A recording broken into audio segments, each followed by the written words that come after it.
ذرا سوچیں، آج پوری دنیا 2025 میں جی رہی ہے، مگر ایک ملک ایسا بھی ہے جو ابھی 2017 میں ہے۔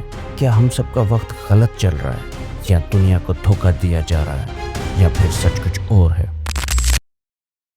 یہ صرف ایک تاریخ کا فرق نہیں، یہ ایک تہذیب کا راز ہے، وقت کا ایک ایسا نظریہ جو صدیوں سے دنیا کی نظروں سے چھپا رہا۔ آج ہم پردہ اٹھائیں گے اس انوکھے سفر سے، جو وقت سے پیچھے نہیں بلکہ شاید وقت سے آگے ہے۔ دنیا کی اکثریت کے لیے آج کا دن 2025 کا عام سا دن ہے، لیکن ایک ملک ایسا ہے جہاں آج بھی 2017 ہے۔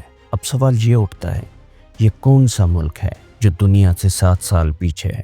یہ ملک ہے ایتھوپیا، مشرقی افریقہ کا ایک تاریخی ملک جو آج بھی ایک الگ کیلنڈر کو فالو کرتا ہے۔ اب سوال یہ اٹھتا ہے کہ ایتھوپیا کا کیلنڈر مختلف کیوں ہے؟ کیا ان کی گھڑیاں رک گئی ہیں، یا ان کے پاس کوئی ایسی سچائی ہے جو باقی دنیا سے چھپائی گئی؟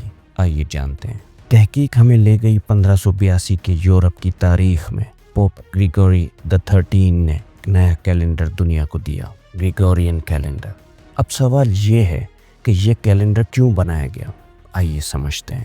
اس سے پہلے جولین کیلنڈر چل رہا تھا، جو جولیس سیزر نے 46 قبل مسیح میں بنایا تھا، لیکن جولین کیلنڈر میں ہر سال 11 منٹ زیادہ تھے، جس سے ہر 128 سال بعد تاریخ ایک دن آگے ہو جاتی تھی۔ اب سوال یہ ہے کہ اس سے مسئلہ کیا تھا؟ مسئلہ یہ تھا کہ ایسٹر، جو عیسائیوں کا اہم مذہبی دن ہے، ہر سال غلط دن پر آنا شروع ہو گیا۔ چرچ کے لیے ایک بڑا مسئلہ تھا، کیونکہ یہ دن سورج کی حرکت اسپرنگ ایکوناکس سے جڑا ہوا ہے۔ پھر کیا ہوا؟ 1582 میں پوپ گریگورین XIII نے ایک نیا کیلنڈر جاری کیا تاکہ سورج کی اصل حرکت کے مطابق تاریخیں درست ہو سکیں۔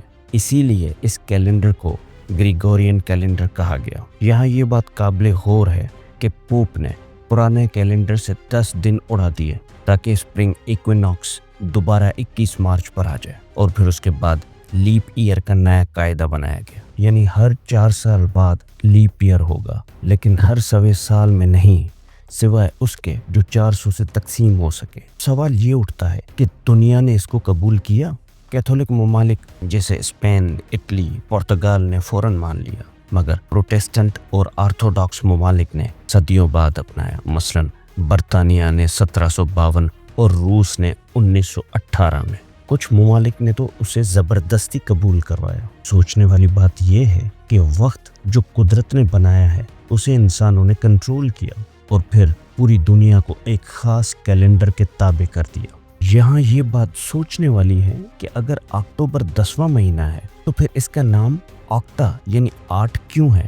اسی طرح سپتمبر کا مطلب 7، نومبر کا 9 اور دسمبر کا مطلب 10 ہوتا ہے۔ تو یہ سب غلط کیوں بیٹھ رہے ہیں؟ حقیقت میں پرانا رومن کیلنڈر مارچ سے شروع ہوتا تھا، یعنی پہلا مہینہ تھا، اور اس حساب سے اکتوبر بنتا تھا 8واں، اور ساری گنتی بالکل صحیح تھی۔ لیکن پھر آیا زبردست موڑ۔ رومی شہنشاہ جولیس سیزر نے اپنی طاقت کا استعمال کرتے ہوئے جولائی کے نام سے ایک نیا مہینہ شامل کر دیا اپنے نام پر۔ بعد میں آگسٹس سیزر نے اگست نامی مہینہ شامل کیا۔ بس کیلنڈر میں 2 مہینے آگے ہو گئے، لیکن نام نہیں بدلے۔ نتیجہ اکتوبر بن گیا 10واں، نومبر 11واں اور دسمبر 12واں، جبکہ ایتھوپین کیلنڈر آج بھی اپنی اصلی ترتیب پر قائم ہے۔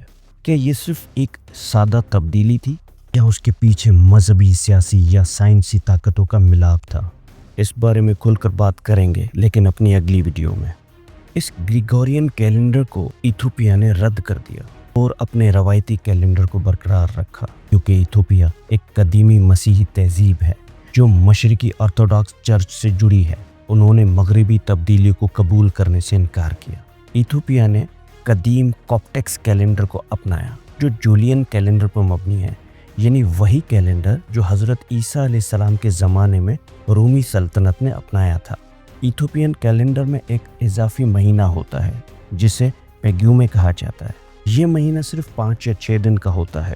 ہر سال کے 12 مہینے 30 دن کے ہوتے ہیں، اور باقی کے دن پیگیومے میں ڈال دیے جاتے ہیں، یعنی 12 مہینے 30 دن کے جو 360 دن کے ہوتے ہیں، اور 5 یا 6 دن پیگیومے کے ہوتے ہیں جو 13واں مہینہ ہوتا ہے۔ یوں کل 365 یا 66 دن جو ہمارے کیلنڈر کے برابر ہوتے ہیں۔ لیکن تقسیم مختلف ہے۔ ایتھوپیا حضرت عیسیٰ علیہ السلام کی پیدائش کے حساب سے چلتے ہیں۔ ان کا نیا سال 11 سپٹمبر کو آتا ہے، جب بارشیں ختم ہوتی ہیں، فصلیں تیار ہوتی ہیں اور موسم خزاں کا آغاز ہوتا ہے۔ اسے انکیوٹیٹیش کہا جاتا ہے، جیسے وہ دن ان کے لیے نہ صرف نیا سال ہے بلکہ امید اور روشنی کی نئی ابتدا ہے۔ ایتھوپیا میں صرف سال ہی نہیں بلکہ دن اور رات کی گنتی بھی مختلف ہے۔ دن کا آغاز صبح 6 بجے ہوتا ہے، نہ کہ 12 بجے۔ دن کے 12 گھنٹے ہوتے ہیں، صبح 6 سے شام 6 تک، اور رات 12 گھنٹے یعنی شام 6 سے صبح 6 بجے تک۔ کوئی AM PM نہیں ہوتا۔ یہ نظام سورج کے طلوع و غروب کے ساتھ جڑا ہے، قدرت کے عین مطابق۔ ایتھوپیا میں ٹورزم، بینکنگ، تعلیمی سال، حتیٰ کہ سرکاری دستاویزات اسی کیلنڈر پر چلتے ہیں۔ اگر آپ وہاں کا وزٹ پلان کریں تو آپ کی فلائٹ ڈیٹ الگ ہو سکتی ہے۔ ایتھوپیا ہمیں یہ سبق دیتا ہے کہ دنیا کی اکثریت جو مانتی ہو وہی سچ نہیں ہوتا۔ اپنی پہچان، اپنی ثقافت اور اپنے علم پر قائم رہنا بھی ایک کامیابی ہے۔ تو اب جب کوئی کہے کہ 2025 ہے تو آپ کہہ سکتے ہیں ہو سکتا ہے، لیکن ایتھوپیا کے لیے ابھی 2017 ہے۔ وقت ایک عدد نہیں، وقت ایک شناخت ہے، اور شاید کچھ شناختیں وقت سے آگے ہوتی ہیں۔ اگر آپ کو یہ ویڈیو پسند آئے تو اسے لائک، سبسکرائب اور کمنٹ میں اپنی رائے ضرور دیں۔